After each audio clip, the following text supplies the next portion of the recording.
Allez, ces petits problèmes de l'hiver qui viennent nous empoisonner l'existence avec nos enfants. On vous en parle tout de suite et c'est plutôt le docteur Madani Abdelillah, pédiatre, qui a les réponses et les solutions pour des journées, des nuits et un hiver plus paisible. Bonjour docteur, merci d'être avec nous. C'est un plaisir de vous avoir. Justement, qu'est-ce qui est le plus commun, on va dire, en hiver? On vient vous consulter le plus souvent, pourquoi? En fait, depuis le mois d'octobre, donc au début d'automne et l'hiver, on voit surtout les infections respiratoires et les infections ORL, c'est-à-dire les germes qui touchent la sphère ORL, c'est-à-dire les rhinites, les pharyngites, les otites, les bronchites et qui peuvent décompenser d'autres maladies comme l'asthme, par exemple. D'accord. Est-ce qu'il y a un âge, on va dire, qui est plus sensible que d'autres? Est-ce que la toute petite enfance, voire les bébés, sont plus sensibles que d'autres enfants? Effectivement, donc ces maladies peuvent toucher le bébé à partir de la naissance. D'accord. Donc généralement, ils sont proposés quand la maman allaite pendant les 6 premiers mois, pas à 100%, mais généralement ça démarre surtout pour les bronchiolites en hiver. Donc c'est des infections qui touchent les bronches des bébés à partir de 3-4 mois. Et déjà? Déjà, oui. Déjà, et des fois c'est très méchant. Quand vous dites très méchant, ça veut dire? Très méchant, ça veut dire que des fois c'est très grave. Donc l'enfant peut séjourner en réanimation. D'accord. Et des fois même on peut perdre les enfants quand c'est très aigu, quand c'est très intense. Ok, et ça c'est vraiment dangereux pour les moins de 6 mois, moins de 3 mois? En fait, il y a la notion de l'âge et puis il y a la notion du terrain. D'accord. Par exemple, un enfant qui a une allergie, un enfant qui a un asthme, un enfant mal nourri, et même chez les grands des fois, donc ça se présente sous forme de bronchites, un enfant diabétique, donc ces enfants risquent de faire des maladies très graves et des bronchites, des bronchiolites, qui peuvent emporter malheureusement ces enfants. Alors, ce que pour beaucoup d'enfants, c'est considéré comme des bobos, les bobos de l'hiver, et les médecins disent, les pédiatres disent, c'est normal, ça fait partie de la construction de l'immunité d'un enfant. Vous, aujourd'hui, vous dites, attention, il ne faut quand même pas prendre les choses à la légère? Heureusement, c'est le cas. C'est vrai que dans plus de 90% des cas, il s'agit de pharyngite. C'est des virus obligatoires.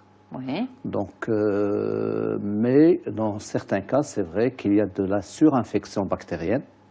Donc c'est ça notre hantise. Et d'ailleurs, c'est pour cette raison qu'il y a des médecins ou la famille qui veulent démarrer l'antibiothérapie rapidement.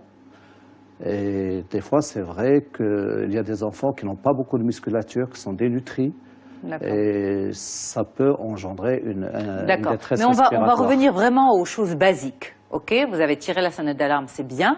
Attention. Mais revenons aux choses basiques. Est-ce qu'il y a un âge critique? On dit souvent que l'entrée en crèche, l'année de la crèche, le premier hiver de la première crèche, c'est terrible pour les parents. Est-ce que c'est vrai? C'est vrai parce que l'enfant n'a pas encore été en contact avec les virus. D'accord. Parce que j'ai dit, il y a des virus obligatoires. Et à chaque fois que l'enfant fasse une pharyngite, par exemple, qui est une maladie banale, je dirais pas gentille, ça y est, il va développer son immunité. Et donc, c'est un deuxième virus donc, qui risque de faire, quoi. Et la bronchiolite, c'est pas banal? Ça fait pas aussi partie ça fait partie des infections de l'hiver communes et courantes? La bronchiolite, si vous voulez, c'est l'équivalent d'une bronchite chez l'adulte. Absolument. Seulement, un bébé de 6 mois, c'est quelqu'un qui n'a pas de défense et puis qui ne savent pas respirer par la bouche. Donc ça donne de l'encombrement parce qu'il y a de l'hypersécrétion, il y a de l'inflammation et il y a du spasme, donc des bronches. Donc l'enfant, à un certain moment, risque d'avoir des poumons bloqués. Ok. Et puis, ça vient de quoi? D'une bactérie ou d'un virus? C'est un virus. Donc on ne peut pas lutter contre? Généralement non, c'est comme la grippe.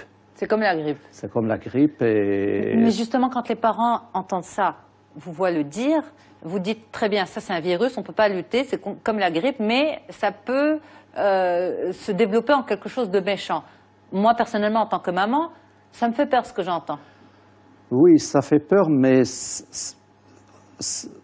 en tant que médecin, je préfère ne pas subir.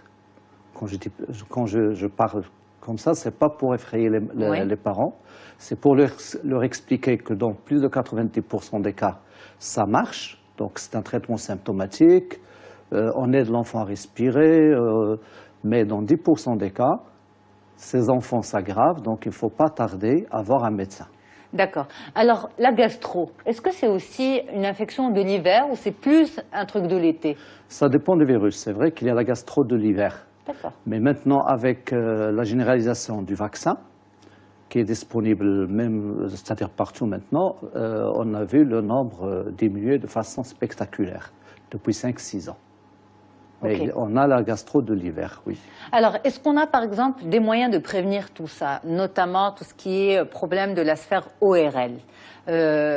Certains médecins préconisent le lavage nasal régulièrement, voire au quotidien.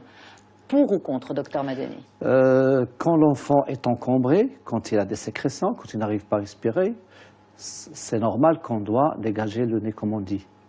Mais un enfant qui n'a rien, et généralement, on va l'agresser, et agresser surtout sa muqueuse nasale par ses manœuvres. Ah bon? Donc, c'est-à-dire on ne nettoie pas au quotidien avec du sérum physiologique si ou du sel, de l'eau marine? Si l'enfant n'a rien dans le nez, on ne fait rien. C'est pas de la prévention? C'est pas de la prévention. Au contraire, on risque d'amener quelques germes dans pendant les manœuvres. Ok, d'accord. Une histoire aussi à gérer par les parents avec ces histoires de bobos, c'est la fièvre. La fièvre, donc ces infections de l'hiver sont souvent accompagnées de fièvre. C'est peut-être parfois le premier symptôme. Comment on gère efficacement la fièvre, docteur Madani? Donc si c'est viral, il y a des virus qui ne donnent pas de fièvre. Il y a certains virus qui donnent des fébricules à 38. Il faut savoir que la fièvre, c'est un mécanisme de défense. Ça rentre dans la défense immunitaire de l'enfant. Et puis la fièvre, ça... Donc c'est normal d'avoir de la fièvre? Oui. Il ne faut pas s'inquiéter? Ça bloque même la multiplication de certains virus. D'accord. Mais en même temps, on ne doit pas laisser un enfant avec 39-42 de fièvre. Parce que c'est crevant, c'est astreignant. Donc jusqu'à 38, on peut tolérer, il n'y a aucun problème. Mais à partir de 38, on peut utiliser certaines manœuvres ou certains médicaments qui abaissent la fièvre. Alors, on parle de manœuvres, justement? Manœuvre, c'est un petit bain, donc tiède, il ne faut pas trop le couvrir, il faut lui donner à boire, mettre une serviette tiède sur la tête, donc tout ça, ça l'aide à ce qu'il se débarrasse de la fièvre. Alors le bain, vous êtes pour? Parce que certains médecins disent attention, les études disent que ça peut donner des convulsions chez certains enfants. De toute façon, en médecine, il y a toujours des... Oui, des études de... Non, donc un enfant qui est 40, je ne vais pas le tremper dans une bassine à eau froide. Eau tiède. De toute façon, un bain à plus de degrés, moins de degrés, pardon, de ce qu'il a. Par exemple, s'il a 39, je le mets dans un bain à 37, donc ça ne peut pas lui faire du mal. On laisse combien de temps l'enfant dans le bain? Bon, 10 minutes, un quart d'heure, le temps qu'il refroidisse. Qu'il reprenne ses forces. On dit souvent aussi qu'on peut agir sur la fièvre en mettant des compresses au niveau de certains points du corps, notamment sous les aisselles, au niveau de la racine du cou, au niveau des plis de laine. C'est vrai? C'est vrai, mais le plus important, c'est sur le front, parce que la hantise, c'est l'atteinte du cerveau. D'accord. Parce que à chaque fois qu'il y a un stress, de façon générale, le sang se dirige vers le cerveau, pour protéger le cerveau, parce que c'est l'organe le plus sensible à l'époxy.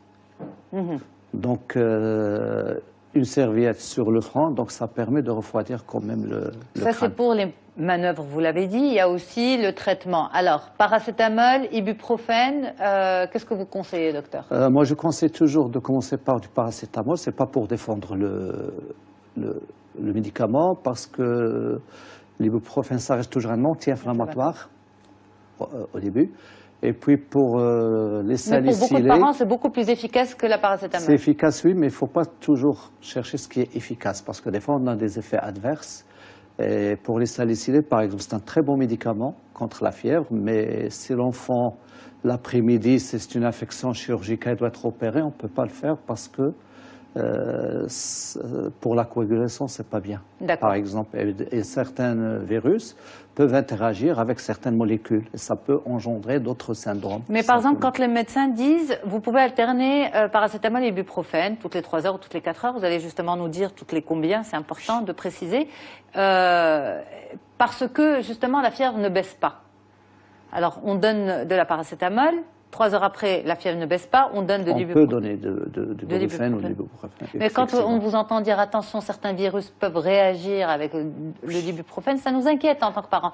C'est-à-dire que pour vous, en tant que médecin, vous maîtrisez votre sujet, mais nous, on est de simples parents, on n'est pas des médecins, on n'est pas des spécialistes. Ça reste toujours des cas, malheureusement. Mais prenons l'exemple que c'est un risque de 1%. En une semaine, je vois 100 enfants. Un cas, c'est beaucoup. D'accord. Un cas par semaine, c'est beaucoup. Donc, ce n'est pas des maladies qui courent les rues. Donc, il n'y a pas de règle absolue en médecine. C'est ça le problème. La médecine n'est pas une science exacte. Mais de façon générale, pour rassurer les parents, c'est quoi le protocole face à une fièvre? Pour rassurer les parents, de toute façon, c'est ma façon de voir les choses. La fièvre, généralement, on peut la tolérer. Le risque, c'est les convulsions fébriles. D'accord, on tolère la fièvre jusqu'à quel degré? 38,5, 39, on doit commencer à agir. Mais jusqu'à 38,5, il n'y a aucun problème, sauf chez les enfants qui sont prédisposés à faire les convulsions fébriles. Comment on sait qu'un enfant est prédisposé? Malheureusement, on ne peut pas le savoir. On le sait à partir de la première crise. D'accord. Mais là aussi, une convulsion fébrile, ça fait peur aux parents, ça fait peur même aux médecins, mais généralement, et dans plus de 99%, ça ne laisse pas de problème. Si elles sont prises au début. Comment il faut réagir en tant que parent face à une crise de convulsion? Une crise de convulsion, il faut mettre l'enfant sur un côté, le droit ou gauche. Donc il n'y a pas de différence, mais surtout pas sur le ventre, d'accord? D'accord. Donc il faut éloigner toute chose qui peut être dangereuse pour cet enfant, donc parce qu'il risque de se faire mal. Donc on peut attendre 5 minutes, une crise convulsive ne tue pas, donc je rassure les parents pour une fois, donc ça ne tue pas. On prend notre temps, si ça continue, on se dirige vers l'hôpital ou la clinique la plus proche, on fait une petite injection donc du Valium intrarectal, on a 30, 40, 1 heure devant nous, il faut fermer sa porte, parce que des fois, ça se passe très très mal. Donc vous dites, il faut réagir en mettant l'enfant sur le côté, vous rassurant en disant que ça ne tue pas, mais que la prise en charge est nécessaire. Est nécessaire, et puis pour les enfants qui en font régulièrement, donc les parents doivent avoir un médicament à la maison, et puis dès qu'on le met en intrarectal, donc aux enfants, la convulsion s'arrête. Eh bien, merci beaucoup pour toutes ces explications, docteur Madani Avli-Illah. Vous êtes pédiatre, plaisir de vous retrouver prochainement. En tout cas, on espère vraiment que vous avez eu un petit peu les clés pour dépasser ces bobos de l'hiver. L'interview est à retrouver sur mediantv.com. Merci beaucoup à toute l'équipe. Merci à vous, les téléspectateurs, pour votre fidélité. Et j'aurai le plaisir de vous retrouver quand vous voulez, également sur Média Radio.